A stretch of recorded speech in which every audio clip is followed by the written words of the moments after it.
உருவின பட்டயத்தோடு தூதன் நிற்கிறான். ஆமென். என் ஆண்டவரை பார்த்தீங்களா? தீமையை கூட நன்மையா மாற்றுறார். இப்ப தாவீதை எப்படி லாக் பண்றார் பாருங்க.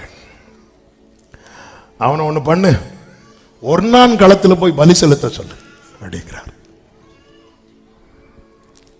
ஆமென். தாவீது நினைச்சிருப்பார், ஒர்னான் களத்துக்கு போய் விலை கொடுத்து வாங்குவார். 1 நாளாகமம் 21வது அதிகாரத்துல இருக்கிறது. நீங்க வீட்டில் போய் படிங்க. அதெல்லாம் டிமாண்ட் பண்ணுவாங்க தெரியுமா? ஆமென். ஏய் சர்ச்சுக்கு வா, சர்ச் அதுவரை கேட்டுட்டு இருப்பான். அம்மா எனக்கு அது வாங்கி கொடுங்க, அது வாங்கி கொடுங்க, அது வாங்கி கொடுங்க, அது வாங்கி கொடுங்க. வாங்கியே கொடுக்க மாட்டாங்க.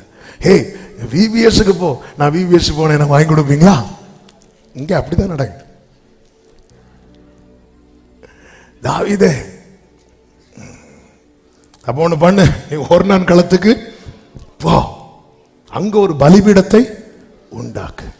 இந்த ஒர்னான் களத்துக்கு தாவீது வருகிறான். வந்து என்ன செய்தான் தெரியுமா? அதனுடைய 22, 25 நான் வாசிக்கிறேன். இந்த களத்தில் நிலத்திலே நான் கர்த்தருக்கு ஒரு பலிபீடத்தை கட்டும்படிக்கு அதை எனக்கு கொடு.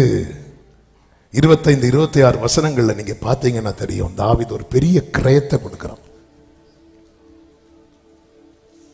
இந்த இடத்துல தான் ஆபிரகாமை வைத்து அஸ்திபாரம் போடப்பட்டது. இந்த இடத்துல தாவீதை வைத்து ஒரு கிரயம் கொடுக்கப்பட்டது. அப்ப தாவீது ஆல்ரெடி கிரயம் கொடுத்துட்டானா, சாலமோனுக்கு அந்த இடத்துல எப்படி வரலாம் தெரியுமா? இலவசமா. இதுக்கு பேரு தான் என்ன தெரியுமா?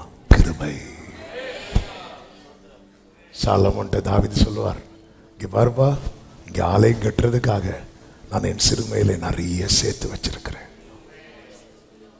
தாவீது சிறுமையில நிறைய சேர்த்து வைத்தார். இயேசு சிலுவையில எல்லாவற்றையும் சேர்த்து வைத்திருக்கிறார். ஆபிரகாம வச்சு அஸ்திவாரம் சத்தியம், தாவீதை வச்சு கிரயம் கிருபை. இனி மத்தேயு 1:1 ஆபிரகாமின் குமாரனாகிய தாவீதின் குமாரனாகிய இயேசு கிறிஸ்துவினுடைய என்ன அதன் அர்த்தம்? கிருபையும் சத்தியமும் ஒன்றை ஒன்று சந்திக்கும்.